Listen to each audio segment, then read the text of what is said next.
Assalamu alaikum wa rahmatullahi wa barakatuhu. Mpenzi mtazamaji wa Al-Huda TV. Welcome to KILIMO High program. KILIMO High is an agribusiness program and it will be a mind opener to many of the people who own a piece of land both at rural and urban areas which is lying unutilized. Today there is a lot you can do with that piece of land to uplift your living standards by growing most of the foodstuffs that you buy from the market. This program is about informing and educating you, the farmer. In today's program, we are going to talk about the farming of dates, as commonly known in Kiswahili as Tende, both in the Middle East and Africa, but more specifically in Kenya. Join me for more details in KILIMO High. In the presumed dry eastern region of Kenya, at the heart of Makueni County, lies a hidden treasure. For a long time, agribusiness has been seen as an outdated and primitive way of earning money, but not for Mr. Ramesh, who owns a date plantation in Kibwezi, Masongaleni location. This hidden treasure is at the heart of a 400-acre Kuch Kibwezi farm in Kibwezi sub-county. The farm is 62 kilometers east of Kibwezi town in Masongaleni location at the slopes of the expansive Viata Plateau next to River Athi. Despite the hindering environmental factors of the eastern region, Mr. Ramesh has surpassed the challenges and changed the ideas of many by planting dates. Date palm trees are grown for its fruits and are the oldest cultivated tree fruits in the world. The fruits known as dates are sweet and with a very high nutritional value. The major producers of dates are the countries from the Middle East like Iran, Saudi Arabia, Iraq, and some few other countries in Africa, including South Africa and Egypt. Iran is the leading exporter of dates in the Middle East, while in Africa, Egypt takes the lead.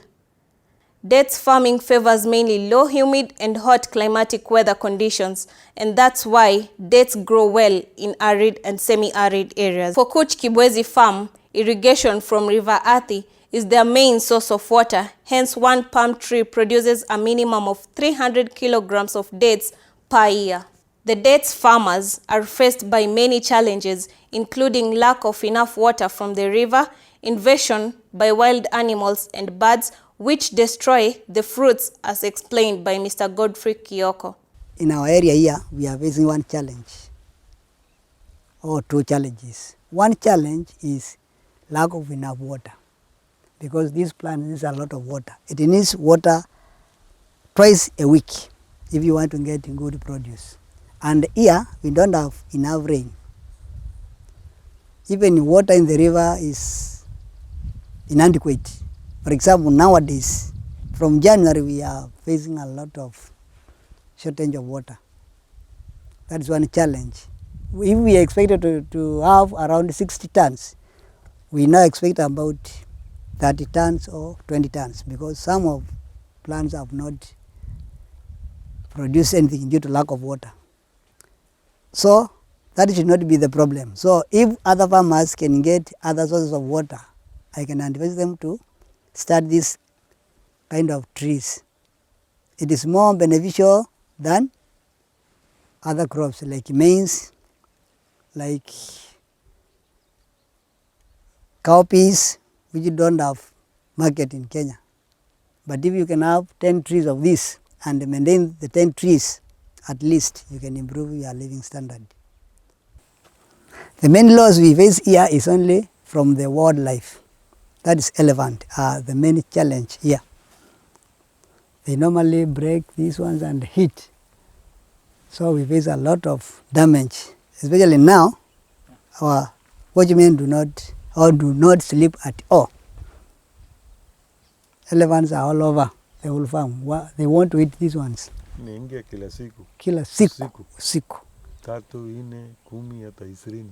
I can say that is the main challenge we are facing in this farming of dates. I can also say that apart from elephants, at night we have birds. Ile popo. They eat these fruits. And then during daytime, we have some birds which also eat the fruits. That's why we are covering them with papers. Date palm trees are planted both male and female trees. This is because the pollination of dates is neither done by wind nor insects, but the pollination of dates is done by human beings, as Mr. Godfrey Kioko tells us. Yeah, I've said the male ones flowers first. Then people cut the flowers, remove the pollen grains, preserve to wait for the flowers for the female. Female ones flower later. After the female ones produces flowers, now the pollen grain is taken, then people just drop the pollen grains to the female flower. That's what I said, it is done by human beings. So the pollination is done by people. It is not done by bees or wind. So it is done by people. The female one cannot produce dates unless the pollen grain is brought there by a person. So we cannot rely on bees or wind or another agent. After pollination is done, we wait for almost 3 months. Then we start harvesting. We sell them locally, for example in Kenya, all parts of Kenya, Mombasa, Nairobi, Kisumu, Eldoret, Nakuru, even Tanzania, Uganda, and even Rwanda. Local, we sell at least 300, but it goes up to 700.